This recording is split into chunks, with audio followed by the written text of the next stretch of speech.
A tornado ripped through this chapel and destroyed everything, but you will not believe what they discovered in the aftermath of the destruction.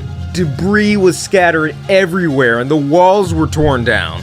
Windows were smashed, but lying there was none other than a Bible. But listen, this isn't even the craziest part. The Bible was open to Psalms 46, which reads, "God is our refuge and strength, a very present help in time of trouble." If you believe in the power of God, I want you to type amen in the comments and subscribe right now.